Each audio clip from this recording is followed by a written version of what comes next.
आपको याद होगा कि कल कुछ पॉलिटिकल पार्टीज ने एकजुट होकर कोई दूसरी जो है अलायंस बनाई। इससे पहले भी कुछ अलायंस यहाँ पे जम्मू कश्मीर में बनी थी, वो भी लोगों को बेवकूफ बनाने के लिए बनी थी, और उसका नतीजा आपके सबके सामने है।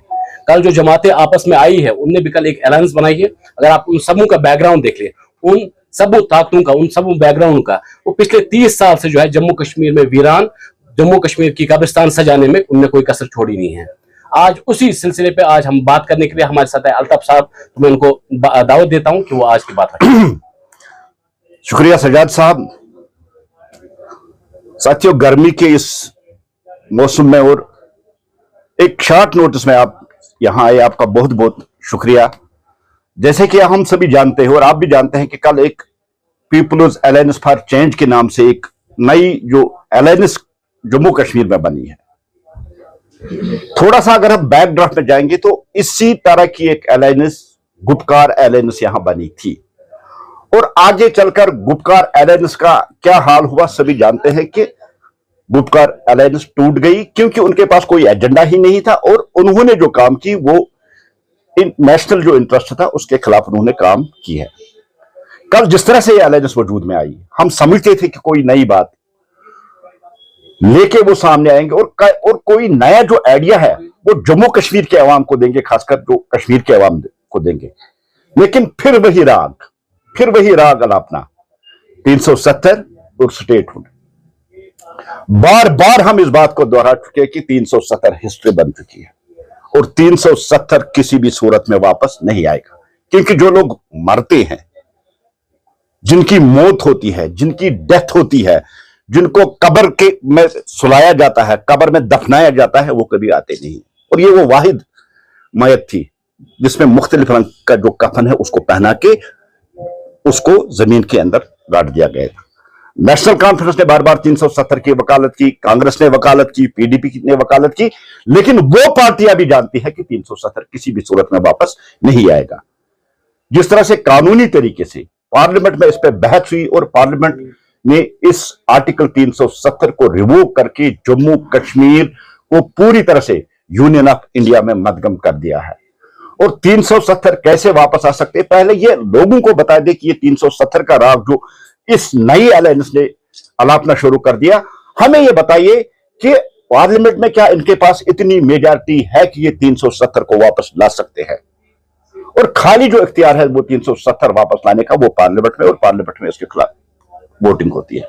उसके बाद ऑनरेबल सुप्रीम कोर्ट ने भी इस पर वर्डिक्ट दी और उन्होंने भी पार्लियामेंट के फैसले को सही ठहरा दिया। और दूसरी बात, जो बार बार ये स्टेटहुड की बात करे, जो बेसिक इश्यूज है जम्मू कश्मीर की, जो कश्मीर के बेसिक इश्यूज है, उनको कोई एड्रेस नहीं कर रहा है, चाहे वो रूलिंग नेशनल कॉन्फ्रेंस हो, चाहे अपोजिशन पार्टीज हो, उसको एड्रेस नहीं कर रहा।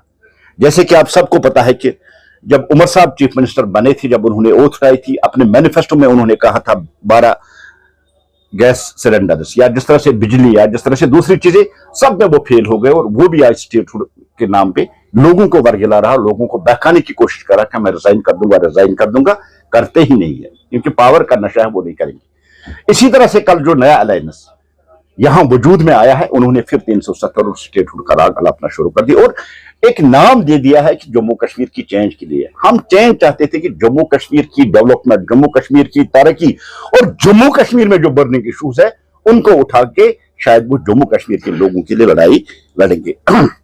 लेकिन ये वही पुरानी बात है, नई शराब, पुरानी शराब नई बोतलों में, कोई फर्क नहीं है उस गुपकार अलायंस और इस अलायंस में। जिस तरह से कल इन्होंने अपने आप को मीडिया के सामने जो एड्रेस इन्होंने कर दिया है, मैं उनसे पूछना चाहता हूं, जो आप कह रहे हैं कि अलायंस चेंज के लिए बना है, आप बताइए आपका मैनिफेस्टो क्या है, आपकी आइडियोलॉजी है, और आप किस बेस पे ये कहना चाहते हैं कि हम जम्मू कश्मीर में चेंज लाने जा रहे हैं। सजाद साहब खाली एक एमएलए हैं, हकीम यासीन साहब की पार्टी है, उनके पास कोई एमएलए नहीं है। जो जमात इस्लामी बेक्ड पार्टी है, जो इलेक्शन से पहले जहाद का दर्स लोगों को दे रही थी, लेकिन नरेंद्र मोदी जी ने नेशनलिज्म के बगैर जम्मू कश्मीर में कोई ऑप्शन नहीं छोड़ा है। और आज आप देख रहे हैं कि जो कल तक जमात इस्लामी के झंडे तले यहां मुख्तलिफ जो एंटी नेशनल एक्टिविटीज थी उनमें शामिल थी, और आज भी वो इंडियन कॉन्स्टिट्यूशन का एहतराम करते हुए इंडियन कॉन्स्टिट्यूशन के तहत इलेक्शन उन्होंने लड़ा भी, और कल भी उन्होंने कहा कि हम इलेक्ट्रो पॉलिटिक्स के लिए इसमें आए। लेकिन इलेक्ट्रो पॉलिटिक्स ठीक है, इलेक्ट्रो पॉलिटिक्स में आना ठीक है, ये बहुत अच्छी बात है, इसका खैर मकदम करते हैं, वेलकम करते हैं कि अगर लोग ज्यादा से ज्यादा नेशनल इंटरेस्ट को ध्यान में रखते हुए देश की सिक्योरिटी, देश की एकता, देश की अखंडता, देश की इंटीग्रिटी को मद्देनजर रखकर पॉलिटिक्स में आते हैं, हम उसका खैर मकदम करते हैं, वेलकम करते हैं।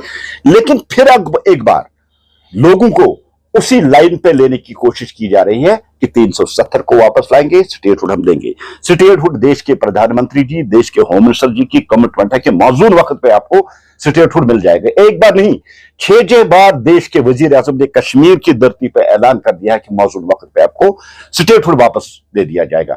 अब मुझे बताइए, इनके पास कौन सा ताकत है, कौन सी इतनी फिगर्स इनके पास पार्लियामेंट में और असेंबली में ये कि स्टेटहुड वापस लाने की बात कर रहे हैं।